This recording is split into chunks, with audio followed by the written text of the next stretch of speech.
Assalamu alaikum and welcome to Muslim Network TV. This is Imam Malik Mujahid. You're watching Muslim Network TV on Galaxy 19 satellite covering USA, Canada, and Mexico. Also on Apple TV, Amazon Fire TV, Roku, and our own website, muslimnetwork.tv. And 92 million people have already voted, and election day is tomorrow. That is two-thirds of all people who voted in 2016 elections. America is breaking all-time records in this election. If polling companies are not up to date in their science about these new voting patterns, they might be wrong again. So I think they are quite nervous about that anyway. And tomorrow, election day, massive turnout are expected. I don't know how long lines are going to be. And of course, everybody else is ready. Election lawyers are all ready to fight. I mean, they have been fighting in court already, but more of them. Partisan demonstrations are already announced for November 4th and onward. But this year, also, emotions are so high that 40% of Democrats and 40% of Republicans, both sides think that some violence would be justified if other party nominee wins. That's a strange way of putting it. And firearms are being purchased in record number. Actually, popular firearms are flying off the shelf like the toilet paper in the beginning of pandemic. They are no longer available in many places. So, White House is barricading the whole White House. So what are you doing around your home? That's the question. But at the eve of election, we take time out to discuss what can we do to get faster and reliable results in election. And to help us understand these mechanics, hardware and software and system and processes, we have Professor Theodore Allen, who is going to help us think through. Welcome to Muslim Network TV. Thanks for having me, Imam. Theodore Allen is an associate professor at the Ohio State University, which could be a swing state again, although it seems that many people are not thinking it could be swing state. He's also president and founder of Fact Spread, which is a nonpartisan organization to inform people through public service advertising. Okay, so what do you think? Do you think it is good for democracy that everybody is up in arm and voting early? Yes, generally I do. Okay. I think it's a great thing. And, it's taken a lot to get the very many people who aren't motivated to vote in America. There's been a lot of riling up that's had to happen to get them out of their lethargy, but it's happened and it's pretty exciting. So what are you seeing in Ohio around you? Well, I see for a long time there were a lot of Biden signs, but then recently I feel that the Trump people have started showing more signs and that they have gained more pride in their candidate. So it does seem like it's going to be a very close election, even in Ohio. So everybody is asking and nobody is answering properly. When will the results be out? Well, so as we know, Pennsylvania, it doesn't allow counting of the absentee ballots before Election Day, and that process takes time. And Pennsylvania is really the key determiner state, as I understand it. From a 538 point of view.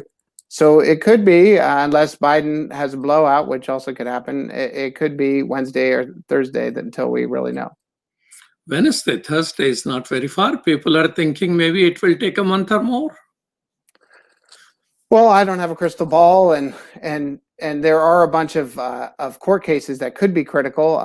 It is kind of remarkable how many ballots might wind up being thrown away in Pennsylvania because of the Supreme Court ruling, and that at least is final. But there may be other key rulings, like in Texas, or there could be further rulings in Pennsylvania. So, which results will be available most likely on, late November 3rd? Well, my understanding is that Florida has got its act together and Ohio has its act together, and they'll likely be reporting, and those will be important states. And of course, it's very likely Michigan will report. And so I think that we'll have a pretty complete picture, but I could see a situation in which, the Pennsylvania late election ballots or other states may be late, and that could cause some mischief in that one of the candidates might declare victory prematurely. So how come Texas and Florida has been counting vote early, but not other states? Why our system is so decentralized and everybody has a different notion of things? Well, we are a big country. I mean, just like India and some other countries, of course, that are also big. But this decentralization has some benefits, that it provides some level of shielding and assurance that federal leaders won't make mischief or won't be as easily able to make mischief. And so it's evolved over time, and that's where we are. I do think that there has been and will continue to be pressure for more action on the state and federal level. And so we're sort of swinging back from a highly decentralized system towards a relatively centralized system. So what do you think is getting election results right is more important, or getting results early is more important? Well, obviously, it's an easy question. Most people would say getting them right is an important issue. But speed does matter. And we've done some studies with our local officials here and other places where we found ways to speed up the counting process and without losing quality. And, it's more complicated than a lot of people would think. In a way, you vote, they add it up. What's the big deal? But actually, if you study the path of your voter intent to its final destination, you'll see that there's a lot of movement throughout that path, and there's steps that can actually be redundant, and the process may take more time than you'd think. And a lot of it is going to boil down to how people handle those signatures from the mail-in. I mean, we have a lot of experience in doing a pretty good job of not throwing out ballots spuriously, but that could happen, and that could cause some court cases. You're an engineer. How you became interested in all of these things? Yes. So I went to the American Statistical Association, and the president, Fritz Schuyen, at the time, gave a call to all of us to try to help. That the United States has evolved to this situation where a lot of elections are extremely close, and to the point where the small amounts of errors in tabulating the votes can actually make a big difference. Obviously, we had that very embarrassing election in 2000 where it's very possible that voter intent was reversed.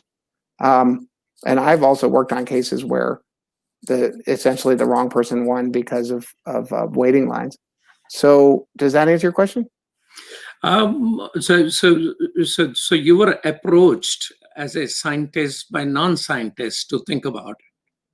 Yes. So I went to this, and he said, "Come up afterwards if you want to talk." So I went up afterwards, and then he said, "Hey, surprise!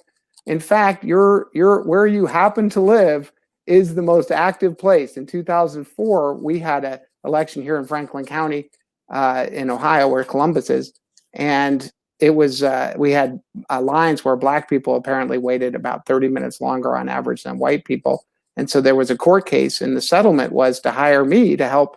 I will hire our company, which then hired me to try to help elucidate what happened. So that's how I got involved. So So do you think in Ohio average waiting time to vote has improved since then? Well, there's a lot of factors that influence the waiting time, and some of them have been positive. Most of them have been positive, but some of them have been negative. I do think that tomorrow we're going to have a pretty good day because of all the voters that have been taken out by no-fault absentee balloting. In fact, that was one of the most positive factors, and a lot of people would know that our Republican leadership, our current governor and lieutenant governor, when they were in the State House, were instrumental in allowing no-fault absentee balloting to occur, which I'm grateful for. So that has generally reduced the waiting lines. Early voting has, early in-person voting has also been added, and it has also caused some problems too. Are these things which you're part of implementing in Ohio or suggesting, are these things being picked up by other states? Yes, I do think so. I mean, until recently, New York State, for example, didn't have early voting much at all, as I understand it.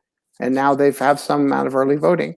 And then Ohio, I could see a future where Ohio might go, hopefully mail-in voting won't continue to be viewed as a controversial thing. It seems like it wasn't for a long time. I could see a future where Ohio might go to a all mail-in state, just like Oregon and Washington State and 3 others. So Ohio at one time, I think in 2008 elections, had something called Golden Week. So you can register and vote at the same time. What was it and what happened to it? Yeah, well, Golden Week, as you said, Imam, it was a possibility where people could get excited. I want to vote. They register, then they vote in the same week. And it was true that the Republican leadership did dial that back, and that was not necessarily a positive thing to do. But on the other hand, as a whole, it's generally pretty easy compared to most states, or I shouldn't say most states. It's about average or possibly above average in terms of being easy to vote here in Ohio. So, which state, in your view, are doing a better job in a non-partisan way of ensuring that more people can vote, more people have confidence in their system, and are more transparent? Well, just like many people in the election systems community, we admire Oregon. Oregon. They have great turnout. They have high satisfaction. They have low costs, and they have seemingly pretty good security. So their vote by mail system, which they've been doing in parts since 1980s, has been pretty impressive, and been, I think, very influential in the election systems community. I also think North Carolina, I worked on a case there one time. They actually implemented an extremely positive and open system where they run early voting with a lot of machines and a lot of access for a long period. And that really helped improve their turnout. But then partly because of the positive effects of their turnout, they became partly disenchanted and did some actions that were in the wrong direction if you favor encouraging higher turnout. And so in a way, their system right now is pretty good, but it's been a subject of a long amount of controversy. So you're saying the Oregon and North Carolina are the leaders in improving their system and processes? That's my personal perception. I can't speak for the whole community. Okay, well, that's what we are talking about. What is your informed perspective? So how do a state compare their notes? I mean, these people talk to each other about how someone is doing. Are there some non-partisan effort for people checking each other and seeing what are the best practices to adopt? Yes. Yeah, there's the secretaries of states are the leaders of election systems in their state, and they have conferences every year. And then the vendors also have conferences.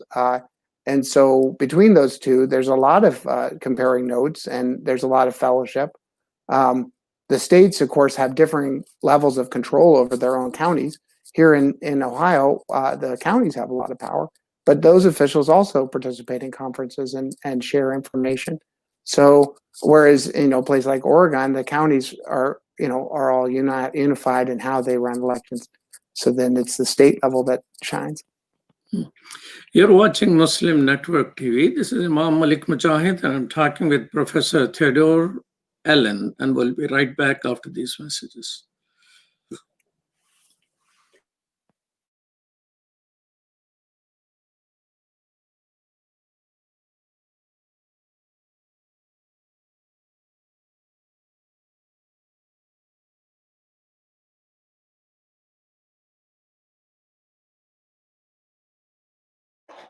There's some count with your earphone. Welcome back to Muslim Network TV. This is Imam Malik Mujahid. I'm talking with Professor Allen. Let's talk about the business of elections. I mean, you mentioned that when the state Secretary of States get together and probably there is staff and all that and county people, and there are vendors there. So what is the size of this business of election? Well, in a lot of ways, it's kind of small. It's less than $1 billion a year is what I've heard. Given its level of importance, I mean, you might think that's a big business, but really, there's ES&S, and then there's some others that are relatively small companies, and it's not a situation where companies are, big companies are making a lot of money. In fact, Diebold, for example, got out of the business because of the embarrassments they suffered from the election systems at the running of elections. So this election cycle in federal elections, they will be spending $10 billion. Probably they already spent all of that money. So it's a huge at federal level. But you're saying the people, hardware people and all that, software people are not that many, and it's just around $1 billion. Yeah, I mean, I heard that most of the money that you hear about in this election, is exceptional. It has gone, as I understand it, 14 billion, something like that, has gone into the networks as advertisement, and you may even have advertisements appearing on your show that would be part of that. So educating the public about who to vote for is, clearly an important thing to do, and not necessarily a bad thing. I mean, of course, if there's misinformation, that's bad. But also making sure the ballots get counted is still important, although generally speaking, is much less money involved and much less money being spent. So what's the hardware involved? There's a voting machine, and what else? Well, it depends on how you vote. So if you vote with the old style voting that we still use here in Franklin County for a lot of our ballots, you have a direct recording equipment, which you would call voting machine, or anybody call voting machine. But then you're not done. That outputs a piece of paper. Then you walk that over to a scan machine that then scans it. But that's not done. You're done. You can leave and go in the parking lot. But that begins a journey of the scan machine and its output, which gets taken out. You could think of it like a USB plug, gets taken out, and that chain of custody gets marshaled back to the Board of Elections, and then there are machines there that assemble that information and then create the initial count. The ballots also have their journey where they go to storage in case they're needed for recounting. So there are 3 machines involved here. Yeah, at least, because there's the DRA machine, then there's the scan machine, and then there's the tabulation machine. And then, the DRE machine and the other machine get carted back and put in storage too, and stored. And they have their logic and accuracy testing. They happen to them, which may also involve additional equipment. So who decides what are the standards and parameters of these machines? Well, there are regulations. The secretaries of states put out directives, and then there are some federal directives and laws, federal laws. And you'd think that the Election Assistance Commission has some say in how that happens, although they haven't been as active as you might expect.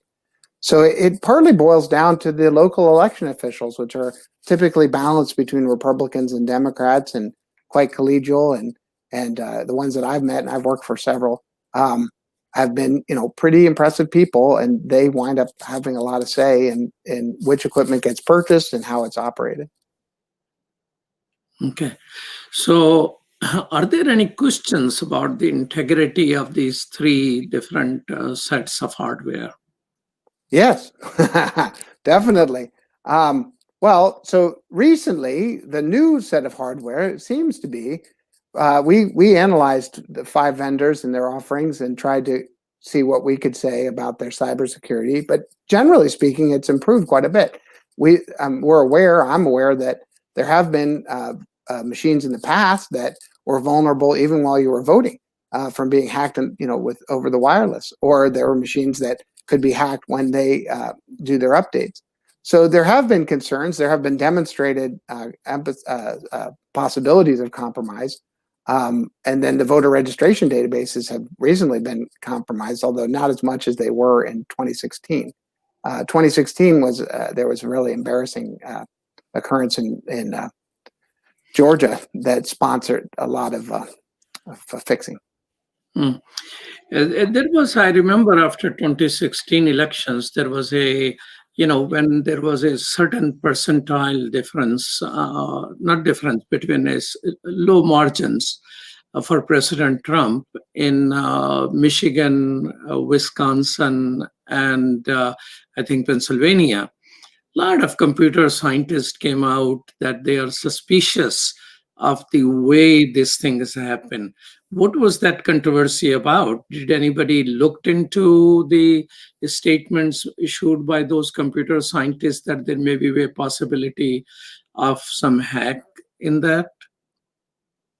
Well, I can understand why that would be a concern. I admit that I'm personally not aware of any credible evidence that remarkable result that the presidency was decided by 80,000 voters was related to hacking. To me, it seemed more clear that it was related to misinformation causing people to not want to vote for the Democratic candidate. And also for the Republican candidate, but mostly the Democratic candidate. So that's the cause that I was aware of. But you're right, it was a remarkably close election, in a sense, within the region of typical errors of the voting system itself. Okay. So hardware, there is controversy, but you think 2016 didn't have any of those issues involved. Are there are there some system changes have been proposed which will reduce 3 machines to say 1, or a system in which same manufacturer is not controlling all 3 machines?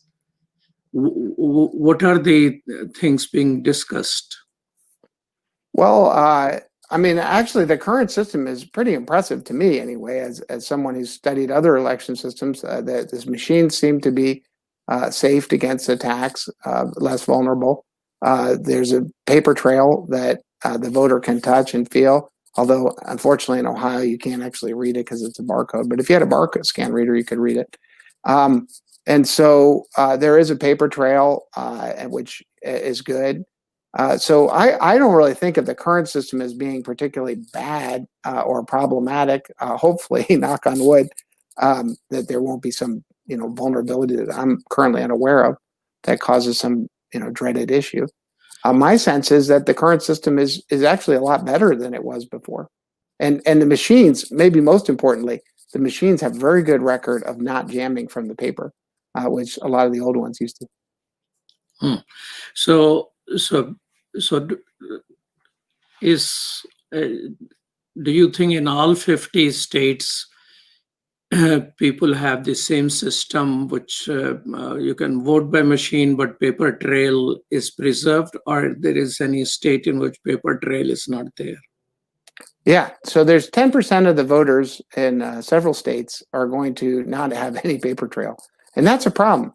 The good news is that none of those states, as I understand it, is a particularly important state for determining the presidency. But it is a problem that about 10% of the people aren't going to have any paper trail.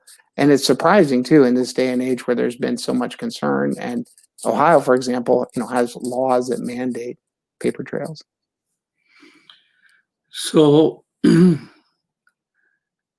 why do you think confidence in election at this time is very low?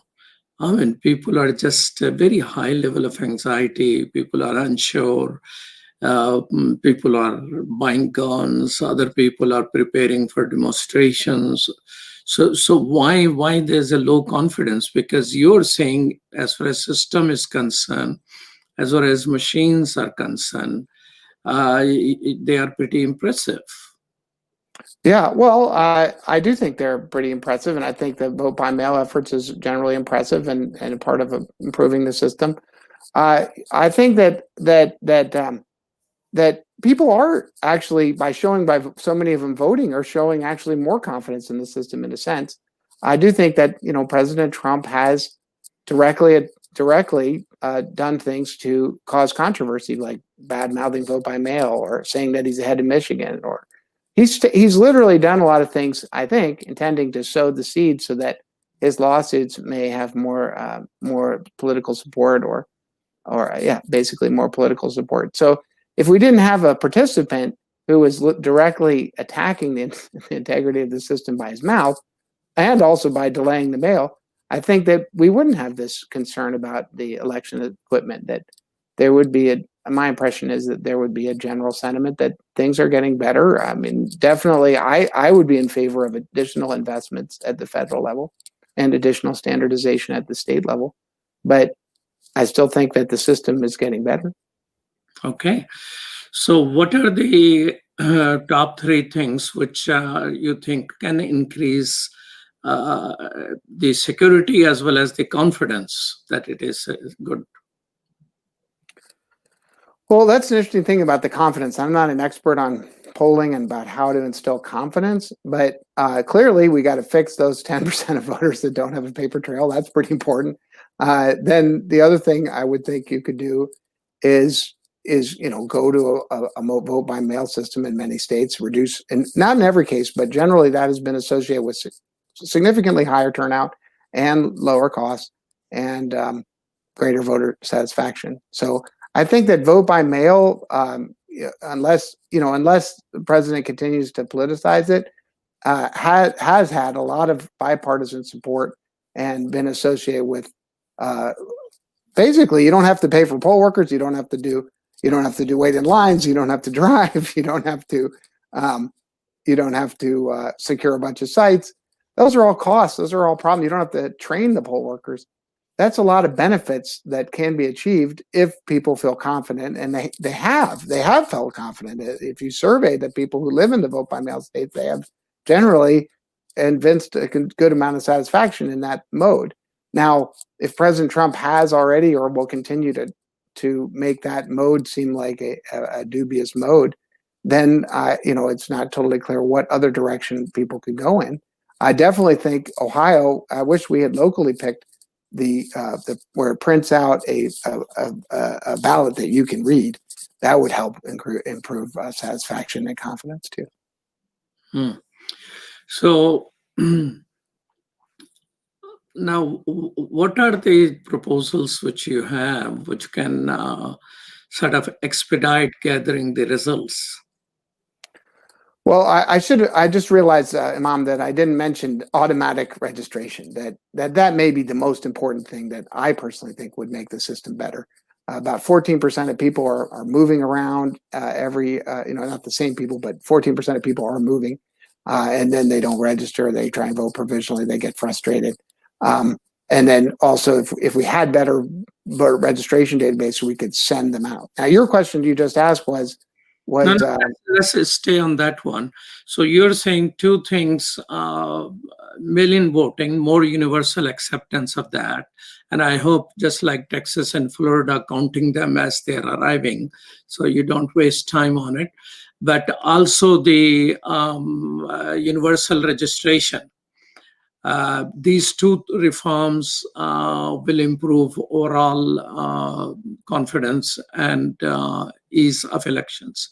Is that what you're saying? Yes, that's my impression. Okay.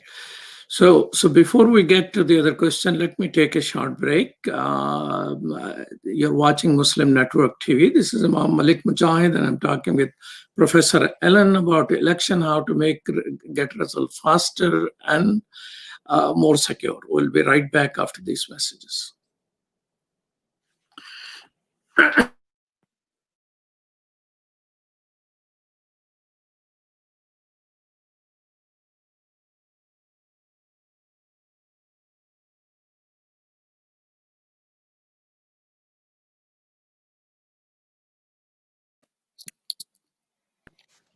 Welcome back to Muslim Network TV. This is Imam Malik Mujahid. I'm talking with Professor Theodore Allen, who is an expert in system and processes of election. So how many states have this two of your ideas, embraced in a bigger way, the mailing of votes and the registration, universal registration? Yeah, I think that there are 5 states that have, for the last 2 elections, completely voted by mail. And some have had great success with higher turnouts, and great satisfaction as well. Others have had a little bit less success. 5 states have done vote by, but those states haven't necessarily all done the automatic voter registration. So that, I think that's an important determinant. And then, this election, a large number of states like Ohio allow no-fault absentee balloting, which is sort of similar, but you have to request it, and then you also have to be You have to be registered in your current location. So yeah. Which states have that all mail-in vote? Well, I should remember this. I'm not 100% sure, but if you look at Ballotopedia, they list all the modes. So most of the states are still voting with the paper trail using booths, not like we do here in Franklin County. There, you get the ballot, you fill it out in a booth like taking an exam, and then it goes to the scanner. That's, I think, still the most common mode. Then the up and coming mode, the most common mode, I think, second most common used to be DREs, and still probably is, where you push buttons and then maybe hopefully there's a paper trail, and that paper trail may get scanned. But then the third one that's coming up is vote by mail completely. And that one, if I had to guess, I hope I don't say the wrong thing, but obviously Washington State, Oregon, I'm not 100% sure, but I thought I saw California. I shouldn't speculate. It's just listed on Ballotopedia. Mm-hmm. What about this universal registration? Yeah, I think that's my impression is that, or the Secretary of State and Governor of Oregon are very proud that they've been doing that, and that they've had this great success, and that they're still in the process of trying to get other states to emulate that. And that is actually, I think, in the I guess it's called Proposition 1 that the House of Representatives under Nancy Pelosi, they passed. So, if we get, if the Democrats get united control of the government, it could become federal law. And what will that be? Automatic voter registration and several other reforms too. But can the federal government dictate a state to have automatic registration, or there will be resistance from states? My impression is that they can. I'm not a legal expert, but they already passed this law, so I would think that they probably can. Okay. All right. So now, what are the recommendations you have to get faster results?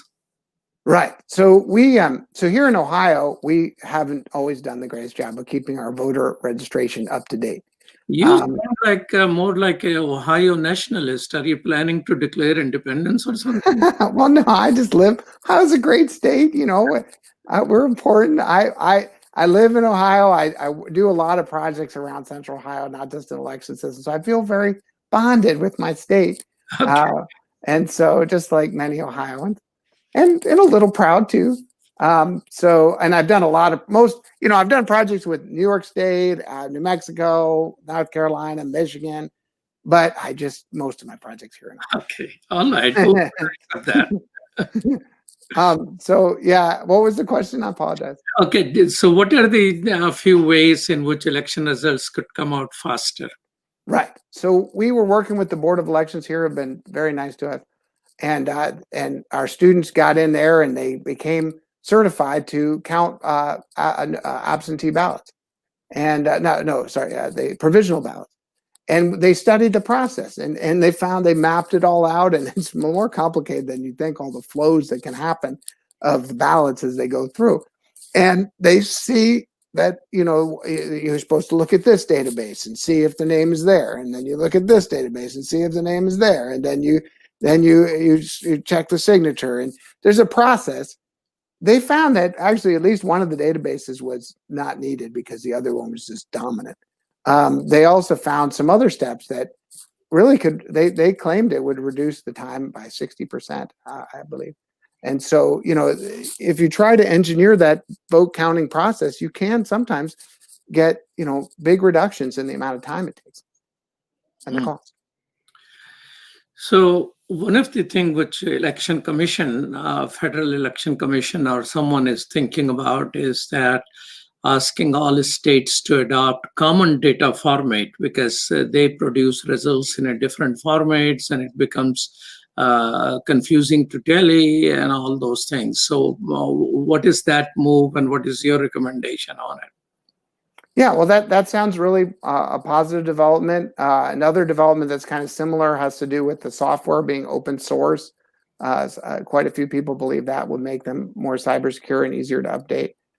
So those are the kinds of standardization steps that happen naturally in other countries, but maybe because of our size, haven't already happened yet. So you have some thoughts about the layout of the polling places. What is that? Yeah. So one of the projects that we worked on. Are you collaborating with some architect in that area?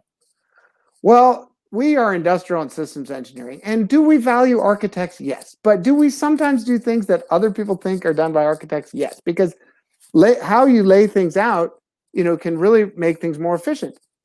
We do a lot of projects where by just studying the flows of people through the system and then just trying to eliminate steps that aren't necessary by just the geometry can really help. And sometimes even using mathematics and optimization helps. What we did was in this project, we didn't exactly optimize, but we simulated the whole process. Then we moved it around and we calculated the times that it takes to get through the system with different types of layouts. And we found that we could really reduce the times, particularly on days when there weren't that many people voting. That's one of the weird things about election systems is, they sit dormant most of the time, even some of the time when the elections are technically running, there are a lot of unused resources. And so you also want to deal with that aspect of over expenditures. But of course, the most important is when there's a big possibility of a line. We also studied those situations, kind of the rush period. Where do your layouts and all these are published? I mean, is there a journal about these things, or you go to the Secretary of State's conferences and present them? How does this whole hidden invisible network works? Well, in political science, I didn't know this, but there's been actually how you run election systems are a big part of what the researchers work on. So some of the best journals and conferences are in political science. I myself am industrial systems engineering, so if I do research like this and I present it at our Informs conference or our IISC transactions conference, which are industrial and systems engineering or operations research conferences. So those are the places where I would present it. But let's face it, political science has dedicated a lot of its energy to this, and they have some great journals in this space. That's interesting because I am a political scientist. I've never seen University of Chicago ever dwelling on in any course whatsoever. Really? Well, I hear you, but like that gentleman, I'm trying to think at Reed University, I met him through expert witness work. Maybe some universities have developed expertise in that area. And the Political Science Association conferences, also. You see, political science is more a history of politics than probably the future of politics and the mechanics of politics. But probably some universities might have developed expertise in that particular area. So you also talk about redesigning the provisional ballot counting. What is that? Well, yeah, that was that process, which, honestly, provisional ballot counting is almost similar to absentee ballot counting, I would think. Those are people who because they moved and didn't register probably, or maybe a few other issues, their ballots weren't automatically counted when they went to vote. And so then they just put them in a pile and they're supposed to get to them and they do. And so they're pretty much like absentee ballots, but there's sometimes reasons why they're a little bit different. And so the process of, you open them up, you look at the signature, you may have a human being look at it, or you might do a scan machine. You try to see if the signature looks suspect. If it does, it goes in a certain thing. If it doesn't, it goes different direction. Then you open up that envelope, and then you then you put it in a scan machine, and then it goes in just like a lot of other things. Hmm. So, what is at this moment the average time it takes for people to vote? And if you apply your, design of layout of the polling places and other reforms, how does it impact? Yeah, well, I know a lot about that aspect because I have done that's been an area of my focus in my own research. And so the average is probably, on the order of 5 or 10 minutes, even in a bad election. It's really the worst. What you really want to worry about is the person who waits the longest. And that's what I think you want to do. You want to minimize that. And so you want to allocate your machines, taking into account variable ballot lengths, because a lot of times one location has a much longer ballot than another because they just have a bunch of extra issues that they have to go through. And so you want to take that into account. And then, honestly, here in Franklin County, we do have places where people wait 4 hours. And so that's not good. If we could keep that down to about 80 minutes, President Obama said 30 minutes, but I think 80 minutes is more about where our resource level might achieve. In Georgia, reports were coming out a few months ago, and somebody recording a video of 8 hours of being live casting while waiting in lines. It seems that there is a small percentage somewhere where there are longer wait time than most of the other places. Right. What type of discrepancies are there? It's probably related to this ballot length issue. That people, and if you could help with this, I'd be grateful. I'm trying to help create a national standard for how to allocate voting resources, booths or DREs, that take into account the variable ballot lengths. And sometimes there are other considerations you might want to take into account related to first-time voters or education. But anyway, the point is, if sometimes you have, like right here, there's no extra issues. You just have 3 state issues, 24 races. Right over there, they might have 3 state issues and 11 other issues because they, for some reason, want to put in a new school or a new tax or a new levy, they call it, or new laws about smoking or something. People petition, get it on the ballot. It creates ballot length diversity. Then when they try to allocate the machines, they don't take that into account. So I'm trying to help people to do that. And I could use help in getting that to happen. Part of the problem is solving the math problem is not that easy. And our methods have taken a little longer than I'd like to run. So it's allocation of resources. That's where the politics comes in, right?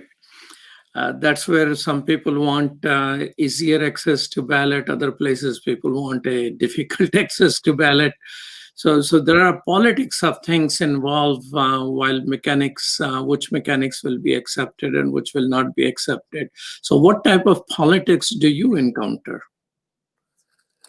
Well, I've mostly encountered, Georgia might, I don't want to say it because I don't know all the other states, but my impression is that Georgia has been pioneering ways to be the most obstructionist, although there's others up there. And so they've pioneered ways to try to sort of discriminate and determine. So your question was, how much politics do I encounter? I don't encounter that much. We were asked to go in and look into this situation about why Black people had to wait more than white people. My impression was, talking to all the people and interviewing, that it really was just this math of ballot length diversity that caused the discrimination. And it's also true, if you don't take into account ballot length diversity when you allocate resources, very likely you'll cause discrimination, because a lot of times the ballots are longer where different ethnic groups live. Oh, to talk about longer ballots, in Chicago area, we have to, filling out doesn't take as much time, but if you're really thoughtful, researching and figuring out all those judges and this and that, you say, how in the world can I leave such an important position? And that is so difficult to figure it out. So the other aspect of your work is that you're not for profit, which is about educating people. So how do you educate on that, down ballot? I mean, you're not talking about the national agenda. You're talking about some smaller thing which is happening. So how do you research that? I mean, citizens need help much more than machines and software. Yeah, no, I agree with you. That when you're a county, you might spend $30 million on a new bunch of equipment. You should spend $1 million on posters, because if people waiting in line can prepare, they will then spend a lot less time when they get to the machine or the booth.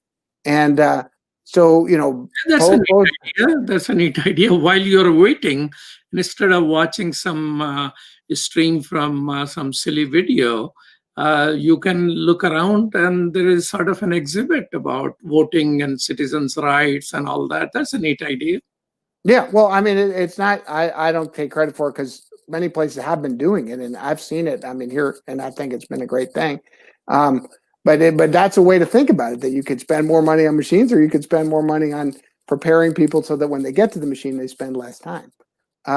So that's a big thing. The parties do hand out straight ticket voting is another key thing that I tried to support that in a Michigan work that I did, and the Republicans shot it down. But that's a great thing. If you allow straight ticket ballot voting, you can cut down, between about half a minute to about two or 3 minutes, on average, depending on where it is, the time it takes to fill your ballot out, and that then will reduce the lines and reduce the cost that your taxpayers have to spend on voting equipment. It used to be here in Illinois, but I don't see it anymore. I don't know what processes killed it. There used to be an option of a straight vote on the party lines. I think, people having more choices, that logic probably prevailed when that thing was changed here in the state of Illinois. So what other things, why do you, I mean, what I'm fascinated by is you're an engineer, and you are interfering in our space, which is the politics. Me being a political science graduate here. And then you want to have a not-for-profit educating people about fast fact spread. This is a very difficult construct in the era of fake news. You need to have a more appealing terminology to fight the fake news. So what is that work? Well, so I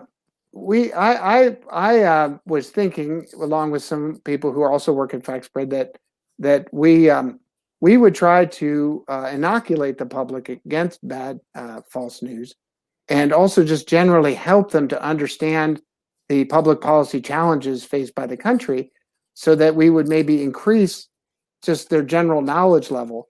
That might then, we hope, cause the politicians to become more honest and also more responsive to the actual needs. But people might fault us for being biased in some way, but we try to give a fact, then a reference, and that's it. We try not to make the facts that we pick to share be all one slanted in one way or the other. Will you have a thinking retreat after this election to rethink how public need to be educated and how confidence could be increased in elections?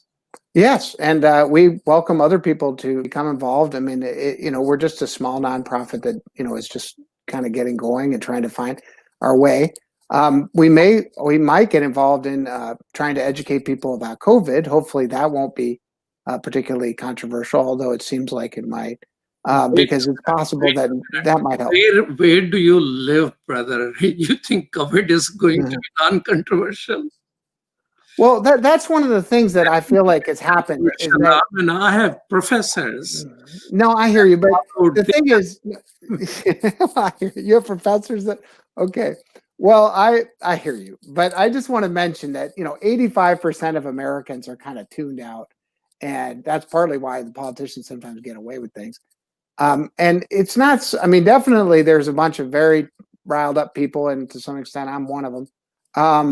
But the truth is, there's a lot of other people who just kind of want to know what to do, and they don't have strong opinions, and so I think that they have been a little underserved, and part of the reason I think that has caused the problems has been that we have to get those guys riled up. So we wind up getting ourselves too riled up while we're trying to rile up them so that they actually vote.